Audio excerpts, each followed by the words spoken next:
Pewaris terakhir part 2. Perjalanan geng 4G menelusuri sungai. Sampai malam, akhirnya mereka menemukan Bang Topan yang tergeletak di tepian sungai. Sebelum lanjut, mohon subscribe channel ini dulu teman-teman. Dan tonton sampai akhir supaya tidak ada kesalahpahaman yang terjadi. Malam itu dingin dan penuh ketegangan. Bang Topan, yang baru saja ditemukan pingsan di tepi sungai, mulai membuka matanya perlahan. Tubuhnya lemah, dan ia kesulitan bernapas. Di sekelilingnya, Dhot, Kona, Robi, dan Peot, anggota geng 4G, memperhatikannya dengan cemas. Setelah beberapa tegukan air, Bang Topan akhirnya mulai berbicara. Suaranya pelan, tapi cukup jelas untuk didengar semua orang. Geng mata iblis itu, mereka bukan geng biasa. Mereka punya dendam sama aku. Dendam yang gak pernah padam. Peot yang penasaran bertanya, "Dendam kenapa, Bang? Apa yang sebenarnya terjadi?" Bang Topan menatap mereka satu persatu, lalu menarik napas panjang. "Dulu aku pernah bekerja dengan mereka. Aku tahu banyak rahasia kotor mereka, kejahatan yang mereka tutupi.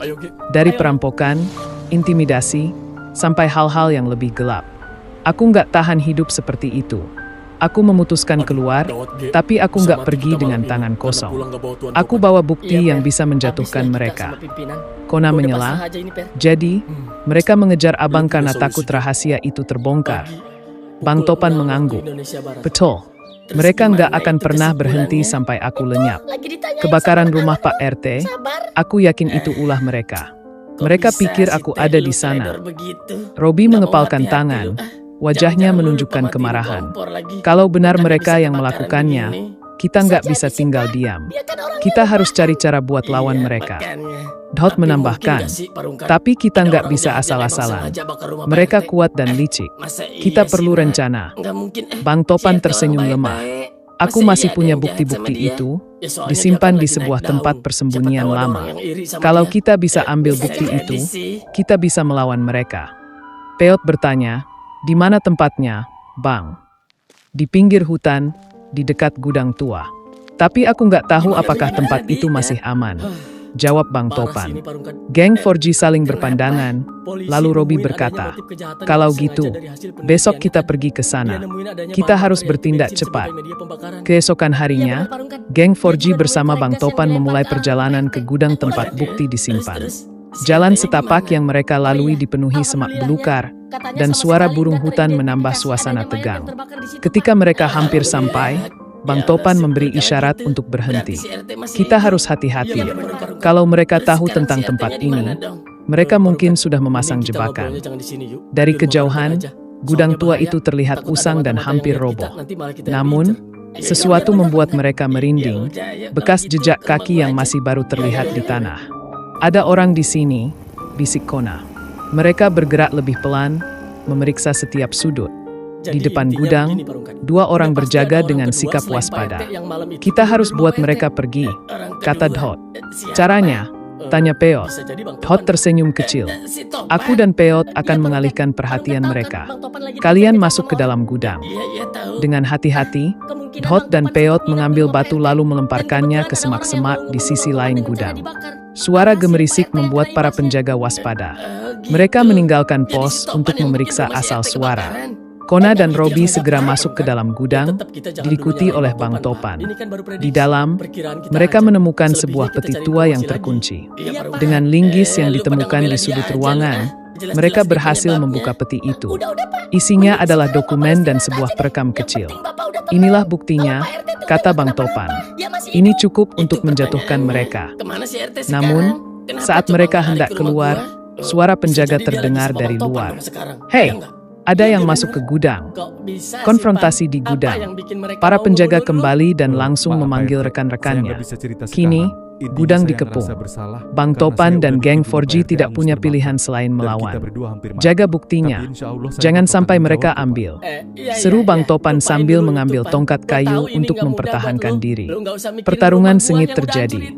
Kona dan Robi melindungi dokumen, sementara Dhot dan Peot berusaha menghalangi para penjaga yang semakin banyak. Situasi semakin mendesak ketika lebih banyak orang datang. Bang Topan tahu mereka tidak akan bisa bertahan lama. Ia berkata kepada Dhot, "Kalian harus pergi. Bawa dokumen ini ke polisi. Aku akan menghadang mereka di sini." Dhot menggeleng. Gua mau numpang dulu di situ untuk beberapa hari. Namun, Bang Topan bersikeras, "Kalau kalian tetap di sini, semuanya akan sia-sia. Pergi sekarang." Dengan berat hati, geng 4G akhirnya melarikan diri melalui jalan belakang gudang sambil membawa dokumen. Bang Topan tetap di tempat, menghadapi para pengejarnya dengan segala tenaga yang tersisa. Kebenaran terungkap. Beberapa jam kemudian, geng 4G berhasil mencapai kantor polisi dan menyerahkan bukti-bukti tersebut. Dengan dokumen dan rekaman yang mereka bawa, polisi akhirnya memiliki cukup alasan untuk menangkap geng Mata Iblis. Namun, nasib Bang Topan masih belum diketahui. Apakah ia berhasil meloloskan diri? Ataukah ia menjadi korban dalam perjuangan ini? Dhot, Kona, Robi, dan Peot hanya bisa berharap dan berdoa agar Bang Topan selamat. Mereka tahu bahwa perjuangan ini belum selesai. Tetapi mereka bertekad untuk melanjutkan apa yang telah dimulai. Ya, udah lu nggak usah mikirin itu, ya. Iya, Pak. Akhir yang tak terduga. Beberapa hari setelah mereka menyerahkan bukti ke polisi, suasana rumah Pak Rungkat terasa tegang. Geng 4G, Dhot, Kona, Robi, dan Peot duduk di ruang tamu dengan pikiran masing-masing. Mereka masih memikirkan nasib Bang Topan. "Tadi pagi aku dengar polisi udah bergerak ke markas geng Mata Iblis," kata Kona sambil menatap keluar jendela. "Tapi sampai sekarang nggak ada kabar tentang Bang Topan." Peot menghela napas berat. "Aku nggak tahu apa dia masih hidup atau..." Tiba-tiba, pintu rumah diketuk keras. Semua langsung berdiri dengan waspada. Dhot membuka pintu perlahan, dan wajahnya langsung berubah cerah. "Bang Topan, Serdad." Bang Topan berdiri di ambang pintu dengan tubuh yang penuh luka dan pakaian yang compang-camping. Tetapi wajahnya menunjukkan senyum kelegaan.